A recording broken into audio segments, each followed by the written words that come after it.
A paz, irmãos. Bem-vindo ao canal Plenitude da Palavra. Aqui vocês vão encontrar vídeos que vão edificar a sua vida espiritual. Se inscreva no canal, deixe seu comentário e compartilhe o vídeo. Deus abençoe vocês. Por que orar é tão difícil para os cristãos? Há tempos, tenho estado perplexo por um problema que persiste na igreja há anos e que me interessa profundamente. Eis o problema. Por que orar é tão difícil para os cristãos? As Escrituras deixam claro que a resposta para tudo em nossa vida é a oração mesclada com a fé. O apóstolo Paulo registra: não andeis ansiosos de coisa alguma. Em tudo, porém, seja conhecidas diante de Deus as vossas petições, pela oração e pela súplica, com ações de graças. Filipenses capítulo 4, versículo 6. Paulo está nos dizendo: busquem o Senhor em todas as áreas da sua vida e agradeçam-no antecipadamente por lhes ouvir. A ênfase de Paulo é clara: ore sempre em primeiro lugar. Não é para orarmos só em última instância, primeiro ir atrás dos amigos, depois do pastor ou de um conselheiro, para acabar finalmente de joelhos. Não. Jesus nos diz: buscais, pois, em primeiro lugar o seu reino e a sua justiça, e todas essas coisas vos serão acrescentadas. Mateus capítulo 6, versículo 33. Devemos primeiramente ir até o Senhor antes de qualquer outro. É de partir o coração ler as cartas enviadas para o nosso ministério de multidão de cristãos arrasados. Famílias estão se esfalecendo, casais se divorciando, pessoas que por anos andaram em fidelidade a Cristo estão vivendo em temor e em derrota. Cada uma dessas pessoas tem sido derrotada por algo: pecado, depressão, mundanismo, cobiça, e anos após ano, parece que os seus problemas vêm piorando. No entanto, o que mais me choca em suas cartas é que muito pouco desses cristãos chegam a mencionar a oração. Eles utilizam fitas gravadas, livros, conselheiros, programas de ajuda pelo telefone, todos os tipos de terapia, mas raramente a oração. Vivem todos os dias preocupados, amedrontados, com uma nuvem sobre suas cabeças, porque não possuem uma resposta para os problemas. Por que é tão difícil para os cristãos, durante as crises, buscar a Deus em favor de necessidades desesperadoras? Afinal de contas, a Bíblia sustenta um longo testemunho de que Deus ouve os clamores de seus filhos e os responde com terno amor. Os olhos do Senhor repousam sobre os justos, e os seus ouvidos estão abertos ao seu clamor. Salmos capítulo 34, versículo 15. Clamam os justos, e o Senhor os escuta e os livra de todas as suas tribulações. Verso 17. E esta é a confiança que temos para com Ele, que se pedirmos alguma coisa segundo a sua vontade, Ele nos ouve. E, se sabemos que Ele nos ouve quanto ao que lhes pedimos, estamos certos de que obtemos os pedidos que lhe temos feitos. 1 João, capítulo 5, versículo 14 e 15. Muito pode, por sua eficácia, a súplica do justo. Tiago, capítulo 5, versículo 16. E tudo quando pedirdes em oração, crendo, recebereis. Mateus, capítulo 21, versículo 22. A oração dos retos é o seu contentamento. Provérbios capítulo 15, versículo 8. O Senhor atende à oração dos justos. Verso 29. Atendeu à oração do desamparado e não lhe desdenhou as preces. Salmo capítulo 102, versículo 17. Ouça a grande vanglória de Davi. No dia em que eu clamei, tu me acudistes e alentastes a força de minha alma. Salmo capítulo 138, versículo 3. Davi dizia: fiz prova de ti, Deus. Em todas as minhas lutas eu não busquei a mais ninguém. Procurei unicamente a ti, e me ouvistes. Respondestes e deste-me força para a batalha que eu enfrentava. Clamaste na angústia e te livrei, te respondi. Salmo capítulo 81, versículo 7. Estas promessas e estes testemunhos constituem uma prova esmagadora do cuidado de Deus e são tão variadas, profundas e numerosas que não entendo como qualquer cristão poderia não alcançá-las. Mesmo assim, quando se trata de oração, a Bíblia nos fornece mais do que promessas. Ela também nos previne quanto aos perigos de se negligenciar a oração. Como escaparemos nós se negligenciarmos tão grande salvação? Hebreus capítulo 2, versículo 3. Em grego, a palavra negligenciarmos aqui significa não nos interessarmos, não levarmos a sério. O contexto deste versículo é uma discussão das coisas relacionadas à nossa salvação, e a oração é obviamente uma delas. Deus está nos perguntando: como você espera escapar da ruína e da devastação nos tempos tenebrosos que se aproximam, se não aprendeu a manter a comunhão comigo em oração? Como você conhecerá e reconhecerá a minha voz naquele dia, se não aprendeu a ouvi-la em seu quarto em secreto? Creio que Deus está profundamente ferido pela negligência da oração por parte de seu povo em nossos dias. Jeremias escreve: acaso se esquece a virgem dos seus adornos ou a noiva do seu cinto? Todavia, o meu povo se esqueceu de mim por dias sem conta. Jeremias capítulo 2, versículo 32. Eis a minha grande pergunta que simplesmente não consigo entender. Como pode o próprio povo de Deus, que está sob o ataque constante do inferno, enfrentando problemas e tentações de todos os lados, passar semanas e semanas sem jamais buscá-lo? E como pode professar que o amam e creem em suas promessas e contudo jamais se achegar ao seu coração? O escritor de Hebreus conclama a aproximarmos-nos de Deus. Hebreus 10 contém uma promessa incrível. Diz que a porta de Deus está sempre aberta para nós, concedendo-nos acesso total ao Pai. Tendo, pois, irmãos, intrepidez para entrar no Santo dos Santos, pelo sangue de Jesus, pelo novo e vivo caminho que ele nos consagrou pelo véu, isto é, pela sua carne, e tendo grande sacerdote sobre a casa de Deus, aproximemo-nos com sincero coração, em plena certeza de fé, tendo o coração purificado de má consciência e lavado o corpo com água pura. Hebreus capítulo 10, versículo 19 a 22. Alguns versículos adiante, somos avisados de que o dia do Senhor se aproxima rapidamente. Não deixemos de congregar-nos, como é de costume de alguns.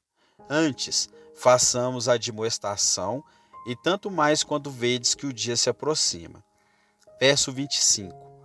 Deus está dizendo: agora mesmo, ao se aproximar o tempo da volta de Cristo, você necessita buscar a minha face. Chegou a hora de você se dirigir ao seu quarto em secreto e me conhecer. Creio que já estamos vendo sinais que provam que estamos próximos a uma fusão do sistema financeiro. A violência e a imoralidade crescem. A nossa sociedade está presa ao prazer. Falsos profetas, anjos de luz, já enganaram a muitos com suas doutrinas dos demônios. E a qualquer hora poderemos ver a hora da tribulação que levará o coração dos homens a fraquejar devido ao medo. No entanto, antes de tudo isto acontecer, o escritor aos Hebreus diz: não permitam que a verdade venha a escapulir de vocês. Mantenham-se acordados e alertas. Vocês possuem uma porta aberta para a presença santa de Deus. Então, dirijam-se a ela com plena certeza de fé, tornando conhecidas as suas petições. O sangue de Cristo já lhes abriu o caminho, e nada se coloca entre vocês e o Pai. Vocês têm todo o direito de entrar no Santo dos Santos para receber todo o socorro que necessitam. Quando não valorizamos o sacrifício de Jesus, que ele aceitou para que tivéssemos acesso ao Pai para todas as nossas necessidades, nós desprezamos a graça de Deus, provocando a sua ira. Mesmo assim, com todas essas advertências poderosas quanto aos riscos de se negligenciar a oração, os cristãos ainda acham difícil orar. Por quê? Creio que há 4 razões para isto.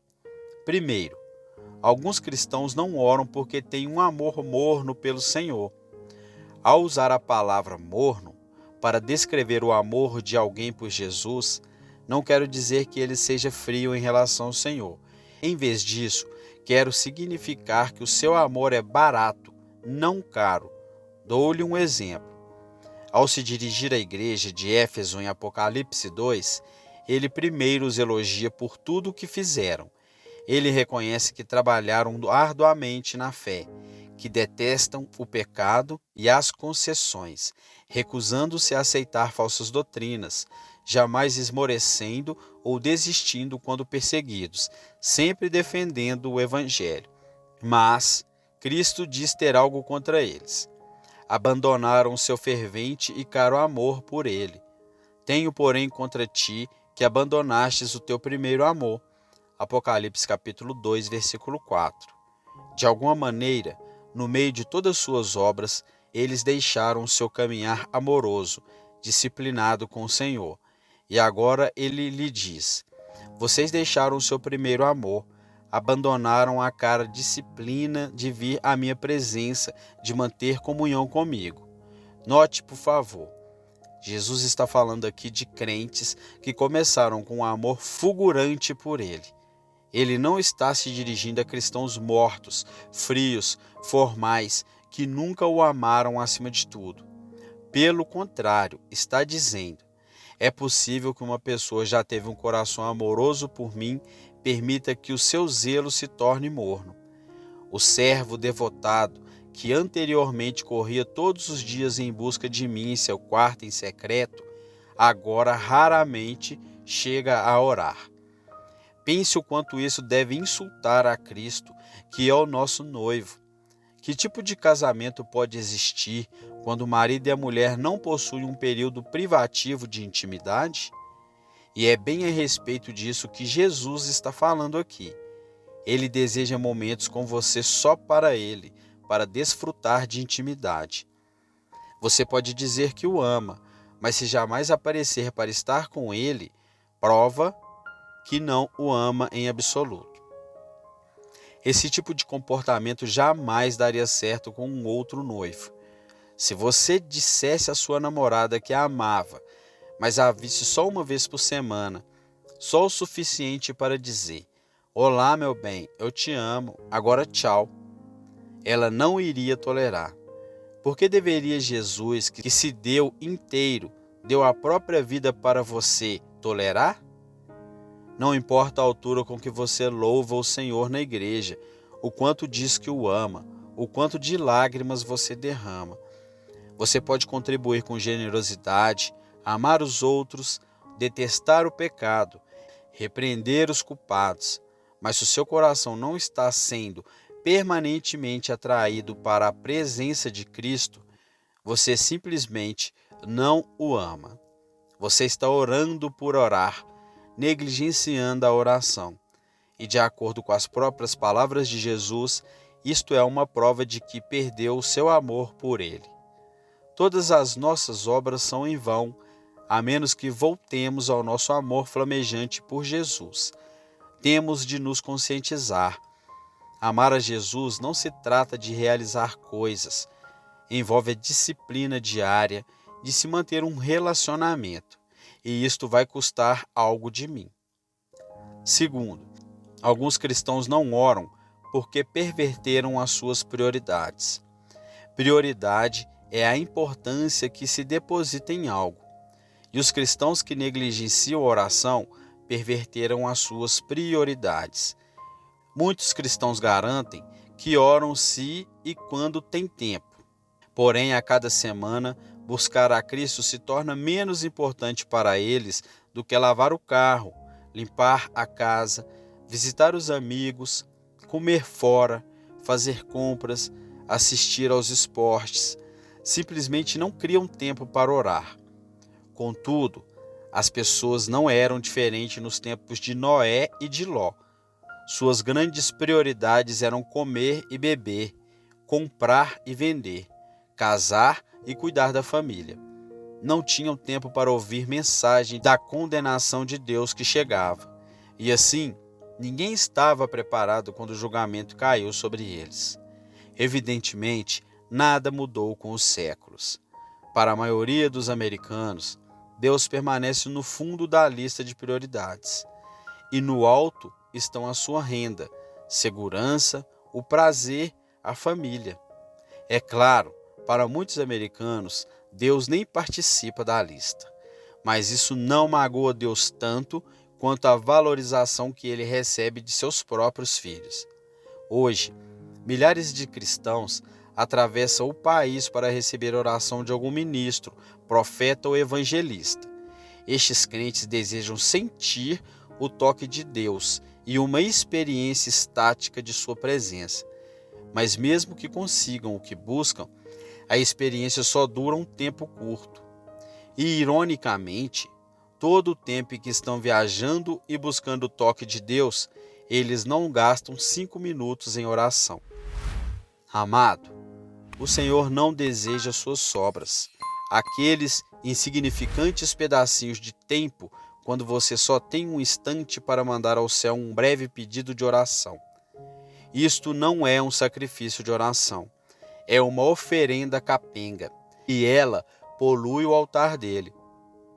O profeta Malaquias escreve: quando trazeis animal cego para o sacrificardes, não é isso mal? E quando trazei o coxo ou o enfermo, não é isso mal? Ora, apresenta-o ao teu governador. Acaso terá ele agrado em ti e te será favorável? Diz o Senhor dos Exércitos. Malaquias capítulo 1, versículo 8. Malaquias está dizendo: vocês estão trazendo qualquer animal velho da criação para sacrificar na presença de Deus. Porém, essas oferendas são desleixadas, descorteses, de segunda mão. Experimentem dar este tipo de oferta para o seu governador. Ele os lançará fora de sua presença. Deus esperava que seu povo percorresse o seu rebanho cuidadosamente, examinando um por um dos animais, para escolher o mais perfeito dentre eles para lhe sacrificar. E hoje, igualmente, Deus espera o mesmo de nós. Ele deseja o nosso tempo de qualidade, o tempo sem pressa ou correria. E devemos fazer deste tempo uma prioridade. Uma vez encontrei-me com o pastor de uma das maiores igrejas dos Estados Unidos. Este homem era um dos ministros mais ocupados que eu já vi. Ele me disse sem desculpar: não tenho tempo para orar. Porém, o que ele realmente queria dizer era: não dou nenhuma prioridade para a oração. Ao visitar sua igreja, não discerni nenhum movimento do Espírito de Deus na congregação. Em verdade, era uma das igrejas mais mortas em que já preguei. Mas ainda, como poderia haver alguma vida se os pastores não oravam? O fato é o seguinte: nenhum cristão vai separar tempo para a oração, a menos que ela se torne a sua primeira prioridade na vida, acima de tudo mais, acima da família, da carreira, do lazer, de tudo. De outro modo, o seu sacrifício estará pervertido. Terceiro, alguns cristãos não oram porque aprenderam a viver sem oração. Muitos cristãos acham que a única coisa que se requer deles é que vão à igreja, adorem, ouçam a pregação, resistam ao pecado, façam o melhor possível e tudo está bem com eles. Este é o sacrifício que trazem para Deus e acham que Ele se agrada disso. Tenho gasto tempo junto ao leito de cristãos moribundos que eram fiéis frequentadores de igreja por mais de 50 anos. Eram pessoas que nunca faltaram a uma reunião. Eram pessoas boas, de famílias, e podiam discorrer a respeito de qualquer assunto espiritual, mas não tinham nenhum tipo de vida de oração. Gastavam horas com suas famílias, ou sentado em frente à TV, ou trabalhando em seus hobbies, mas não dispunha de tempo para estar a sós com Cristo. Isto pode lhe soar áspero, mas creio que essas pessoas foram para a eternidade sem conhecer o seu Senhor. Deus nunca se aproximou deles, porque eles nunca chegaram perto dele. Temo por todo cristão que aprendeu a viver confortavelmente sem vida diária de oração, que nunca teve uma comunhão crescente com o Senhor. Estes tipos de pessoas acabam estranhas para ele e estarão entre aqueles que Cristo repreende no dia do juízo. Sim, você realizou muitas obras, curou pessoas, realizou milagres, trouxe muitos para o meu reino, mas nunca lhe conheci. Afaste-se de mim, estranho. Como escaparemos da ira e do desprazer de Deus se negligenciarmos o seu grande dom da salvação? Como enfrentá-lo no dia do julgamento, quando os livros serão abertos para revelar que não gastamos nenhum tempo com ele? Podemos responder: Senhor, compreendo que arranjei muito pouco tempo para ti. Gastei-o todo para mim mesmo, para minha família, minha carreira, mas agora estou disposto a gastar a eternidade para te conhecer. Você acha que ele aceitará isso? Não, nunca. O fato é que se pode passar uma vida toda sem oração. Em verdade, sei de alguns pastores e evangelistas de sucesso que aprenderam a ministrar totalmente sem oração. Podem trazer entretenimento, contar grandes histórias e fazer rir, mas não conseguem trazer convicção a alguém, ou transformação, ou levá-lo a buscar a face de Deus. Depois de um certo tempo, estes homens chegam a um profundo desespero, porque eles tornam-se mais e mais dependentes do braço da carne em vez do Senhor, e as suas vidas se tornam cheias de confusão de todos os lados. Pregadores sem oração constituem pregadores sem poder. Igualmente, cristãos sem oração são ocos na fé, alvos fáceis para os falsos mestres, rapidamente desviáveis do evangelho verdadeiro. Tais cristãos estão sempre aprendendo, mas nunca alcançando a maturidade. Quarto, alguns cristãos não oram porque não creem que Deus ouça suas preces. Com o tempo, muitos crentes se tornam desencorajados devido a preces não respondidas e, finalmente, simplesmente desistem. Pensam: talvez eu tenha falta de fé. O que eu sei é que para mim a oração não funciona. E por que eu haveria de orar se não funciona? Os israelitas no tempo de Isaías tinham a mesma atitude. Isaías escreveu: me procuram dia a dia, têm prazer em saber os meus caminhos, como o povo que pratica a justiça. Pergunta-me, tem prazer em se achegar a Deus, dizendo: por que jejuamos nós e tu não atentas para isso? Por que afligimos a nossa alma e tu não a levas em conta? Isaías capítulo 58, versículo 2 e 3. Essas pessoas estavam acusando Deus de abandono dos filhos. Estavam dizendo: amo a Deus, pratico o que é reto e evito o pecado. E até há pouco tempo era fiel em buscá-lo em oração. Mas sabe o que aconteceu? Ele nunca me respondeu. Então por que eu deveria continuar a afligir a minha alma diante dele? Ele nunca tomou conhecimento dos meus pedidos. Muitas cristãs solteiras tendem a pensar assim. Elas dizem: durante anos busquei o Senhor em sinceridade, pedindo-lhe que trouxesse para a minha vida um homem de Deus. Já orei por mais de uma década, mas não aconteceu nada. Então, elas próprias tentam fazer com que um casamento aconteça, e o desastre segue-se. Recentemente, um pastor me escreveu uma carta alarmante. Irmão Wilkerson, a semana passada Fechei as portas da igreja que pastoreei por vários anos. Simplesmente debandei a congregação e abandonei o púlpito. Durante anos oramos por um reavivamento, mas isso nunca aconteceu. Oramos por um edifício, mas isso nunca se concretizou. Com os anos fomos diminuindo para 30 pessoas. Simplesmente não estava adiantando. E agora estou saindo em busca de outro emprego. Apiedo-me por este homem abatido. Contudo, eu concordo. Ele precisa de um outro emprego, porque para começo de conversa, ele provavelmente não foi chamado para ministrar. Entenda, o nosso chamado não é para ver acontecer um reavivamento ou para construir um prédio para a igreja, ou para ter números respeitáveis na congregação. Não. O nosso chamado é para ministrar fielmente em favor do Senhor, e isto inclui a nossa vida de oração. Tiago escreve que Deus não responde às orações daqueles que pedem coisas para simplesmente satisfazerem a si próprios. Pedis e não recebeis, porque pedis mal, para esbanjardes em vossos prazeres. Tiago capítulo 4, versículo 3. Em outras palavras, você não está pedindo a vontade de Deus. Você não está pronto para submeter-se a tudo o que ele desejar. Em vez disso, você está tentando ditar-lhe as coisas que satisfarão o seu próprio coração. Não se engane, o nosso Deus é totalmente fiel. Paulo escreve: seja Deus verdadeiro e mentiroso todo homem.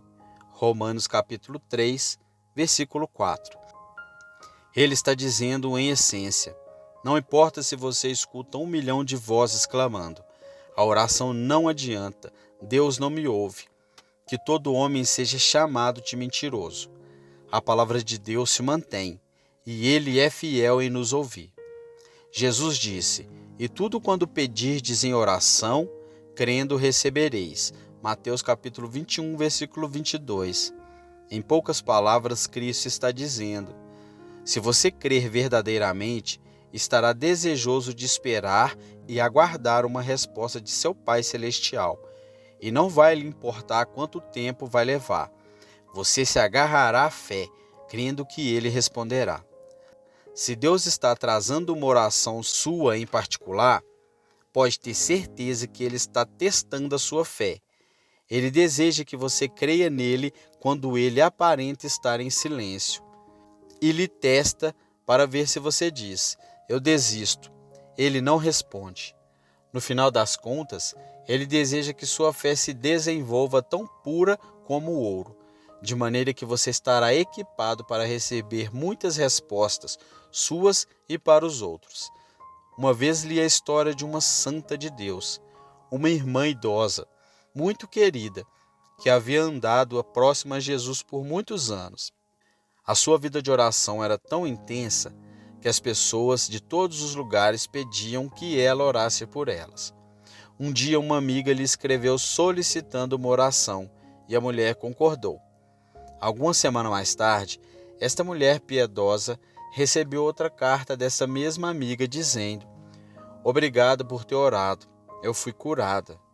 Mas a senhora piedosa se convenceu de que havia esquecido de orar.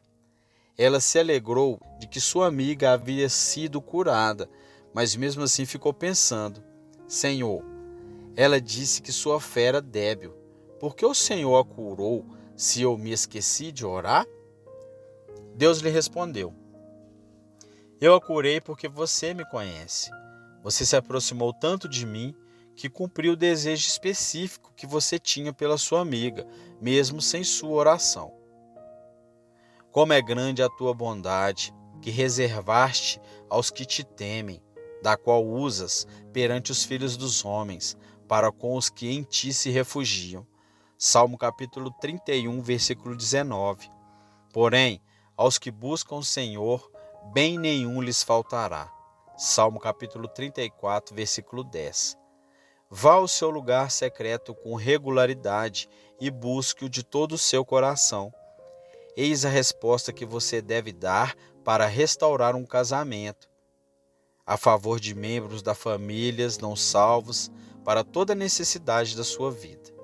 As respostas dele podem não vir da noite para o dia. Contudo, Deus fará a obra no tempo dele e da maneira dele. A parte que cabe a você é confiar que ele é fiel em responder, porque você é seu filho amado.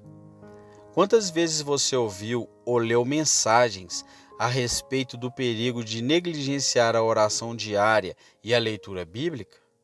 Tenho muitas mensagens escritas sobre esse assunto, sabendo que tempos difíceis estão para cair sobre nossa sociedade. E, contudo, muitos leitores ainda se recusam a tomar suas Bíblias ou a gastar ao menos 5 minutos falando a seu Pai Celeste. Amado, se você negligencia seu lugar secreto no lar, se você pensa que só orar na igreja atende a todas as suas necessidades, nunca vai sobreviver aos dias de tribulação que estão pela frente. Pense nisso. Se você não quer dar atenção à palavra que tem por fim curá-lo e fortalecê-lo em tempos bons, como você encontrará poder para ser vitorioso durante os dias difíceis que estão para chegar?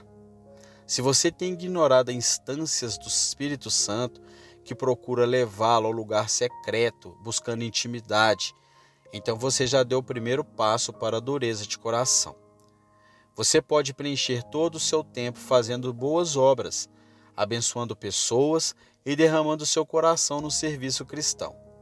Mas, se negligencia o tempo com o Senhor, recusando-se a buscar a sua face ou atentar à sua palavra, ficará fraco, temeroso, deprimido e, por fim, uma presa para o diabo. Ter um conhecimento pessoal de seu Pai Celeste é a única maneira de preparar-se para aquilo que está por vir.